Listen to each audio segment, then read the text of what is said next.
So your prophet became crazy because of the black magic. How we can trust a crazy man, as you said, to be a prophet of God? It was only for one. It lasted only for 1 year, according to Ibn Ishaq. One year? Okay, 1 year. How many Quran he made when he was?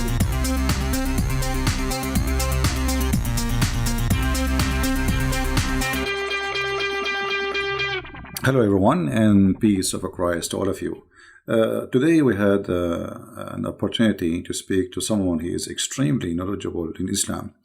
He is the one who decided to speak about something, and like supposedly he is prepared because he want to get Christian Prince busted, and he did really. No CP. Let us see. Okay, let's talk about satanic verses. Satanic verses, no problem. Here we go. Go ahead. I want to ask you what the problem is with Muhammad receiving the satanic verses and Allah abolishing what he threw in. Okay, so you agree that Muhammad he received satanic verses? Many of the majority of the scholars and tafsir say that this story of Al-Gharanik is a fabrication. But you just said, everybody heard you. What is your problem with the Prophet receiving satanic verses? Yeah, I do it because Ibn Ishaq and two other early books say that he received satanic verses. All right. So can you tell me the story how Allah abolished those verses? How Muhammad he said those verses and how Allah abolished them? What do you mean? Will he receive verses? What the verses? About Allah Manat and Al-Awza. Yeah, what he said about them? Basically, he was like praising the gods of the pagans, and later on he said, no, the pagans were happy with it, and later on he said, no, this is from Satan and not from God. Okay. And I want, okay. So you agree with that? He agreed that his prophet receives satanic verses not from God. He agreed. Okay. And he's saying, what the problem with that? Yeah, because it's in Ibn Ishaq. But wonderful. The majority of the scholars and tafsir say it's a fabrication. Wonderful. My friend, we just heard all of you. What's your name, if you might say, so I can call you? Mahdi. So your name is what? Mahdi. Mahdi. Okay, Mr. Mahdi. You are welcome. I'm glad that you called me. You sound like a nice gentleman guy. Let us not to change the topic, please, one by one. You said you agree with the topic. You agree that the Prophet he received satanic verses. But it doesn't say in the Quran that Allah he said, can you make Quran like this? Right? Does the Quran say that? Asking you what the problem is with Muhammad receiving satanic verses. I'm telling you the problem. If the Quran saying nobody can make Quran like Allah Quran, and Muhammad he received Quran from the devil, and he did not recognize that this is not Quran from the devil. That's me. Anyone can make Quran, including Shaitan. Yeah, because it was like 3 verses. It's like meaning one verse that. It doesn't matter. It doesn't matter. Muhammad he thought it's a Quran, and Muhammad he recited as a Quran, and the Quran says nobody can make Quran like the Quran. So how the Prophet of Allah could not recognize that this is not Quran? Yeah, because Jibreel, Muhammad thought that he was receiving from Jibreel, but Shaitan, like, he was tricking him into receiving these verses. Guys, did you hear? Shaitan was tricking Muhammad. So Muhammad is a fool. And what does that mean?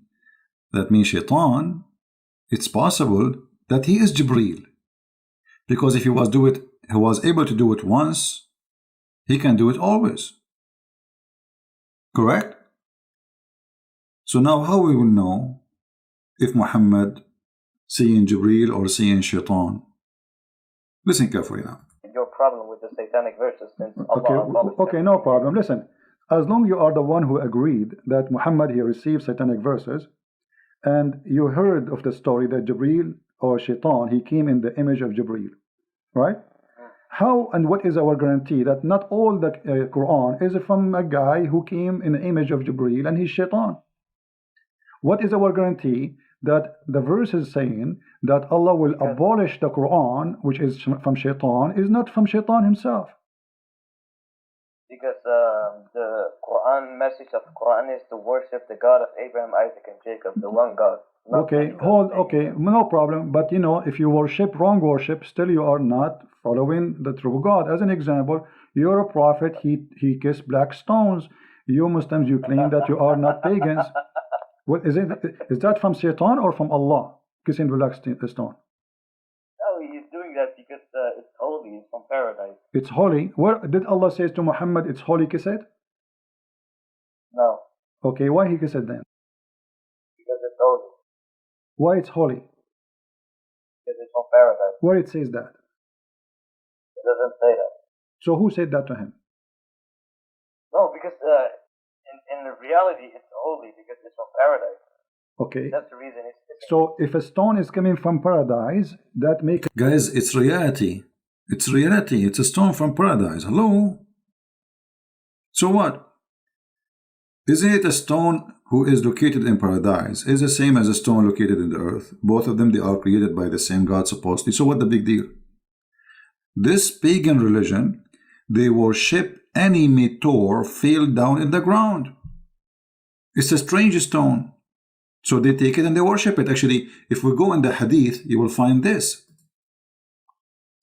This is Sahih al-Bukhari. Look what it says. Read with me carefully, please.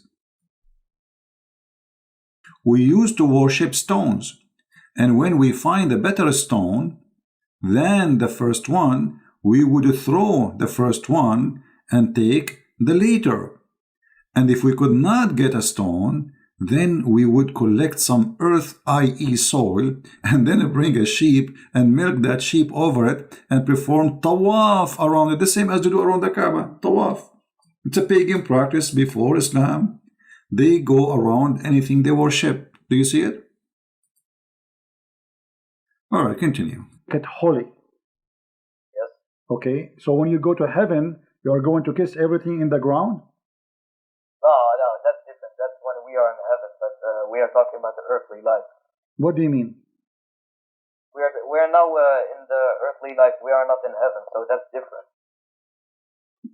So what? If it's a stone from heaven, I mean, it's a stone, and kissing a stone will make you a pagan person. Let me ask you, did this stone have a duty or it's useless? What? What do you mean? The stone, you see, we are talking about Muhammad receiving satanic verses, and obviously Muhammad, he received a lot of satanic verses. One of them is the kissing the black stone. So this stone, is it useless or useful? If you touch it, then Allah on the day of judgment will forgive your sin.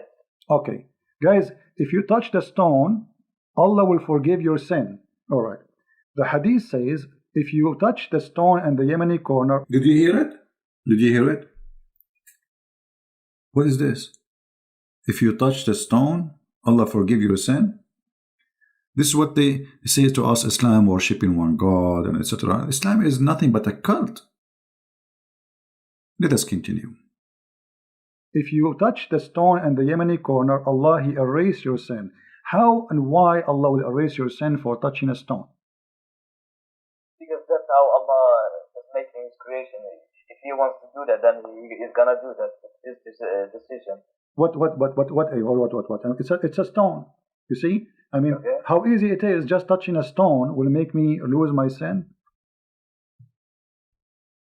Yes. Okay. Why? What is the logic in that? What? Okay. Why if you touch? Explain to me why if you touch the stone is going to erase your sin. What will happen exactly? Then on the day of judgment, the stone will Allah will make the stone rise, and the stone will say to Allah, this person, as such a person, touched me, and then Allah will forgive him and allow him to enter paradise. That's wonderful. So the stone now became a mediator between the man and God. Is that correct? Sorry? The stone is going to intercede for you. Yes. Okay, but isn't it the Quran says in that day there is no intercession? By His permission.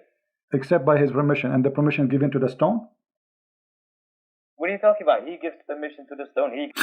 He gave a permission to the stone to intercede. If we go in the hadith, let us do that. we will find the hadith saying, the Messenger of Allah said about the black stone, by Allah, he swear, this guy is serious, Allah will raise it in the day of resurrection with 2 eyes by which it sees and a tongue that it speak.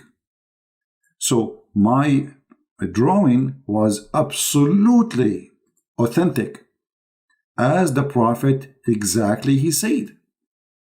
No Muslim now can say Christian Prince is fabricating how the black stone look like. Can you? So now we have clear evidence of what Muhammad said, and this Muslim, Muhammadan, he was agreeing, yes, the black stone is going to come in the judgment day. You do not need to be genius to discover that Muhammad is a pure pagan person. He adopted the pagan belief before him. He mixed it with some Christian teaching, some Jewish teaching, some Hindu teaching, some Sabian teaching, which stars, and then that is Islam. Yet they claim that there are people who follow Abraham. Abraham, he taught you there's stones, you kissed them, and they have tongues and eyes, and they will witness for you. This is what Abraham, he taught you? Anyway, let's go back to the video and see what this gentleman, he is going to guide us to. I don't know how many of you at the end of this will decide to become a Muslim. Listen carefully. He gives permission to Muhammad. Okay, so the stone is a person, because you are saying now the stone is going to speak, and the stone is going to have a tongue, and the stone is going to have eyes. Is the stone is a person? According to the Quran, our hands and feet will also speak. Don't change topic. Is the stone, because you said the stone is going to have tongue and is going to have eyes? Yeah. Huh? Yeah, the same for Allah says in the Quran that our hands and feet will, on the day of judgment, will speak. And maybe this is metaphorical, but the stone literally is going to speak, no, correct? It is not. Okay, not metaphorically, no problem. Okay, no problem. Guys, it's not metaphorically. So his feet, this guy, he believes his feet is going to talk. It's not metaphorically. I was helping him. I was giving him a hand. His feet was going to talk. This is what he believed. He said it's not metaphorically. It's true. So when you go to Allah, so now look, we have many witnesses. We have your feet, your hands, and your. This is not metaphorically, Yeah. The Messiah, he said, this stone will witness for you. But he was talking about what? It's like, everything around you will witness in the judgment day. You cannot run away from what you did and what you said. Everything around you witness, but doesn't mean that the stone is going to talk. The Muslim, they believe in that literally, not metaphorically. Now, different Muslim, he will call me, he will say the opposite. He will say it's metaphorically. Why? Depending on the Muslim, how honest he is. This guy is being honest. Let us see. Not metaphorically. So the stone is going to witness for you in the day of judgment. Witness to whom? About what? Isn't Allah knowing everything? Oh, my friend, that is very stupid of you to say. I can raise 1,000 questions for you if you. No, we are talking about making satanic verses. What is my guarantee that this stone story is not from Shaitan? Let me show you something. Did Umar al-Khattab, he say that you are a useless stone, there's no harm and there's no benefit from you? Did he say that? That if Prophet would have not kissed it, I would have not kissed it. Thank you very much. But he said, you are a useless, harmless stone. Yes or not? It is not useless. He said that. He said, no doubt that you are a stone, can neither benefit anyone nor harm anyone. Did he say that or not? That is not true. It does benefit because Allah will forgive you. So you are saying Umar al-Khattab, he did lie? No. Okay, if he know, well, he said the hadith in front of me and you speak Arabic. Yeah, but that's Umar ibn Khattab. That's not the Prophet. Okay, but if Umar al-Khattab saying something not true, it's a lie then. No. What do you mean no? Either you agree with him or you don't agree. Did he tell the truth when he said that? Did he tell the truth when he said that this stone is useless? Yeah, he said that, but the Prophet ﷺ did not say that. Okay, so the Prophet contradict the teaching of Umar al-Khattab, correct? The Prophet's teaching contradicts the statement and assumption of Umar ibn Khattab. Yes. Okay, so Umar here was lying. No. What he was doing then? He made his own assumption. Okay, how a person who is living in the time of the Prophet all this time, he thought that the stone is useless, and now he is practicing kissing a stone, yet he knew it's useless. Why? How come nobody? How come none of the Muslims says to him, "Don't say that. It's useful"? Because the stone, it's literally a stone. It doesn't, like, it will benefit us, but Umar ibn Khattab wasn't talking about this benefit on forgiving sins on the day of judgment. He was talking about benefit of that the stone is like a stone. It doesn't do anything to anything. Okay, hold on. He's saying unless because the Prophet he kissed you, I'm kissing you. He's saying you why he is saying it's useless. Kissing you is useless. So this is about now and later. Kissing you is useless. But you said the one who touched the black stone is going to witness for him in the day of judgment. Umar al-Khattab is getting your Prophet busted, saying it's not true. It's a lie. It's just a stone. No, he's making his own assumption. Assumption. So he is making false assumption, correct? His assumption is not true, no. Yeah, it's a false assumption. So let me go. So if we go in the Quran, it says that Allah. Do you notice he is struggling? He don't dare to say Umar is lying. But the fact Umar is not lying, he's saying the truth. This is a stone is useless. Nobody dare to say Umar was telling a lie here. But Umar here is totally contradicting Muhammad's teaching. And how Umar became a caliphate, and how Umar is a leader and his companion, and yet he did not know what Muhammad said. How Umar have wrong understanding. There's no way. Anyway, then we go back and then we talk about Muhammad. Let me move the video a little bit. Muhammad is going crazy. Muhammad is going crazy. Let us see, maybe here.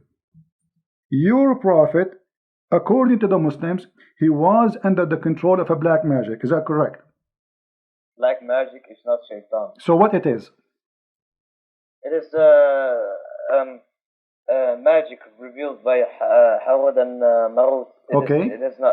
It has nothing to do with shaitan. Okay, so your God Allah, he sent two angels to open a school of Harry Potter, and they teach magic. But who is the one who will use? You are the one saying that to me. Why you are laughing? Guys, he's laughing.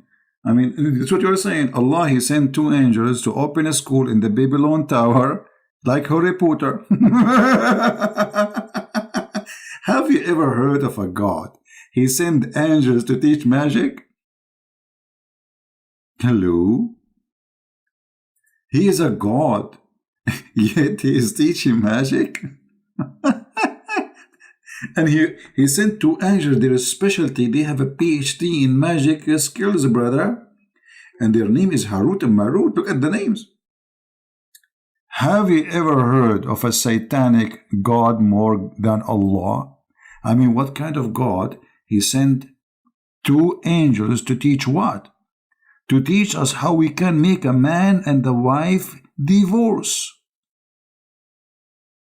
Tell us more, please. You want saying that to me? Why you are laughing? Chapter 2, verse 102, it says, Allah, he sent Harut and Marut in the Babylon Tower to teach magic, correct? Yes. Okay, so they open a school of magic of Harry Potter in the Babylon Tower. Now, who is the one who learned from them the magic? The people of Babylon, whoever wants to learn. Okay, read for me, please. Chapter 2, verse number 102. It says that Sulaiman is not a kafir, but shaitan.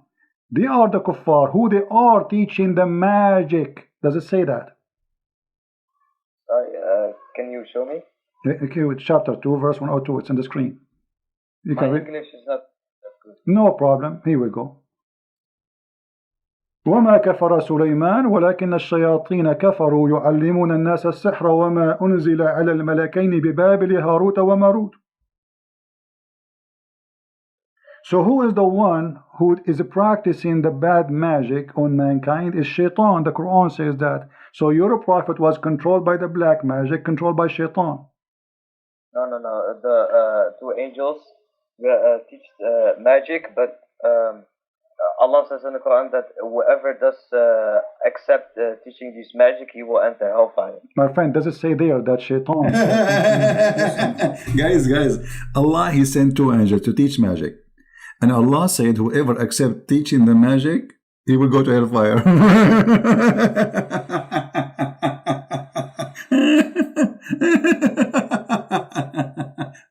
So, if you accept me teaching you magic, I will send you to hellfire. What's wrong with this religion? Am I lying? No. Okay. No what? No, but Habibi, I will call you back in just 2 minutes. Let us move a little bit because he will come back and we want to hear him saying that Muhammad was a crazy man. Yes. Okay. So my friend Mahdi, thank you for calling back first. Now, your prophet is under black magic. Black magic is what it is. Is it an evil thing? It is like handwork of Shaitan. Okay, it's a work of Shaitan. That's wonderful. So by the work of Shaitan, Muhammad was controlled. How Shaitan was controlling Muhammad according to you? No, black magic. It was controlled. It was okay, but the black magic. Why is it like, okay? Is this magic is good or evil? I'm gonna explain. If someone wants to use black magic, he can make the person they will use the black magic on crazy, or they can do whatever they want. They can divorce his wife. Okay, so you are saying that the one who did the black magic to your prophet, he made him crazy. If someone wants to, yes, but this black magic only lasted for 1 year, according to yes, he made him crazy. Yes.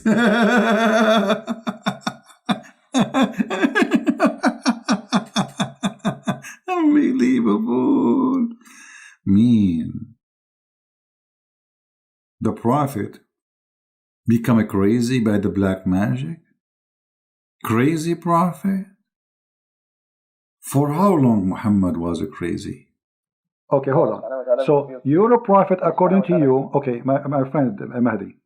You're a prophet, he became crazy because of the black magic. And you are the one who said they can make you crazy. So your prophet became crazy because of the black magic. How we can trust a crazy man, as you said, to be a prophet of God? It was only for it lasted only for 1 year, according to Ibn Ishaq. It was only for 1 year he is crazy.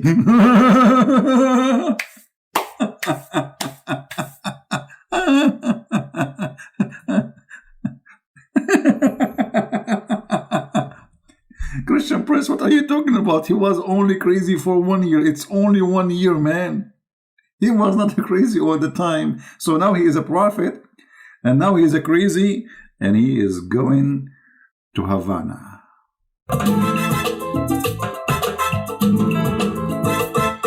Crazy man became a prophet. Crazy man became a prophet. Crazy man became a prophet. Crazy man became a prophet. Hey, it's official now. So I want people to take this recording and share it around.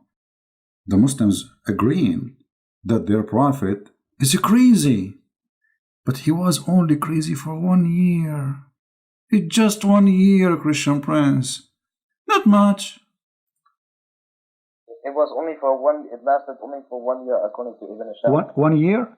Okay, 1 year. How many Quran he made when he was crazy? Guys, our friend Mahdi, this is very important, he said, he was crazy, Muhammad was crazy for 1 year only. Okay, how many years Muhammad was a prophet in his lifetime? 23 years. 23 years. So we can say... Guys, we have to be honest here. I mean, come on. The prophet was crazy only for 1 year. I mean, what a big deal. So he was crazy for 1 year, and he was a fool for the rest of the years. Me.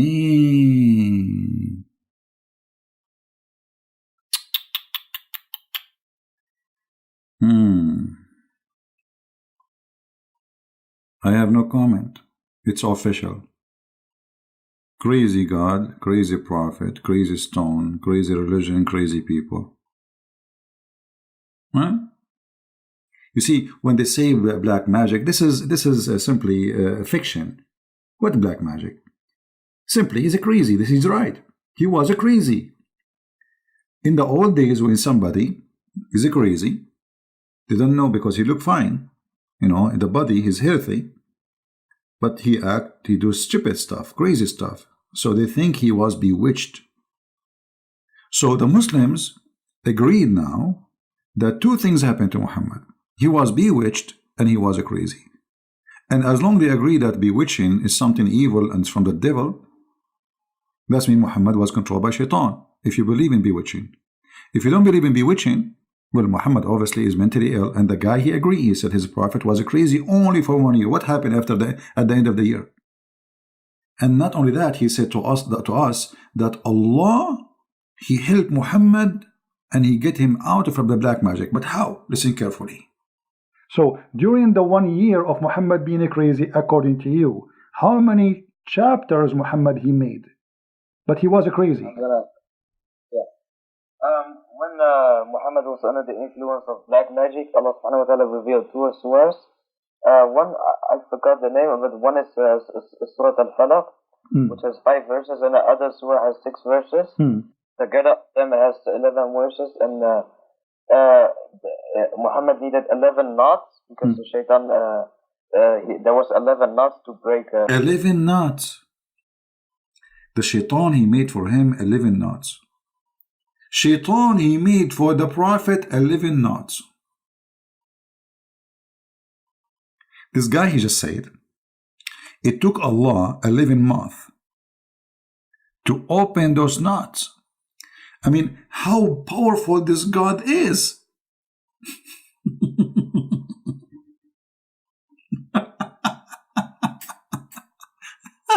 Why Allah is so slow? Why it's taking Allah 11 months to open 11 knots? I can open them in 15 minutes maximum. 11 months to open a knot. This is a nutty story.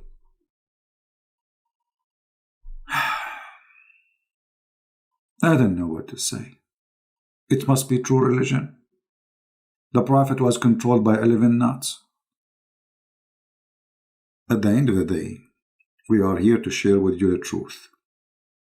And the truth will set you free. Obviously, Islam is a stupid cult.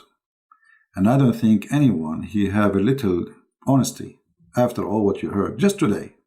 You will believe Islam is not a stupid cult. You see, there's many cults, they are smart. But Islam is a stupid cult. Yet this stupid cult accepted by many people. I mean, how that can happen? Very easy. Make people not to ask questions. Make them be afraid from asking the question. Refrain from even thinking about questioning. Then Islam is good. The second you start asking questions, Islam collapses. Today's video is really important. I hope people will download it, share it. Because at the end of the day, maybe now you learned, but there is somebody else who needs you to save him. Muslims, they try to deceive youth, teenagers. You don't want your son to come back home one day and say, Dad, I want to be a Muslim, or Mom, I became a Muslim. Why? Because you did not do your part. And if you think those things will never happen to you, you are mistaken, my friend. There's many people, they never thought that their kid will go to Islam. They go to school, they see Muslims, and Muslims are very well trained with the art of deception. So you need to help yourself. It's your duty to save your family. At least save your family. I mean, come on. There's millions on the internet posting videos lying about Islam, including people claim to be Christians. So your family, they are in a risk of deception. You heard the story of the guy from Australia who found suddenly a video on YouTube that his son, who is 16 years old, joined ISIS and he commits suicide bombing. How sad. 16 years old kid. They destroyed him. Literally destroyed him. Why? Because his parents, they did not take time to explain to him that Islam is a dangerous, filthy cult.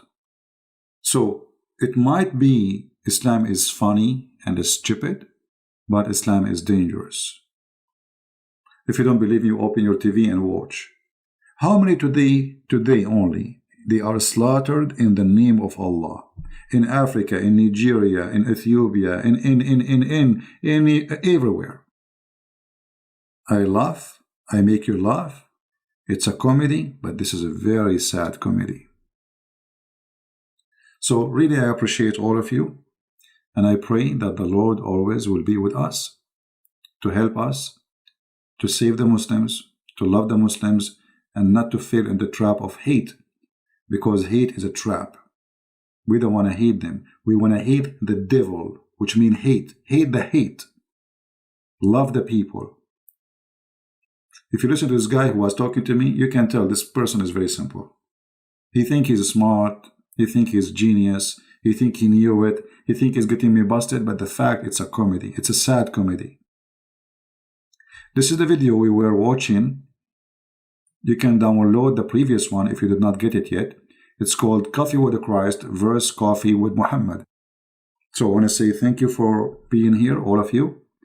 Until then, Christ is Lord. Islam is false. And see you soon. Bye-bye.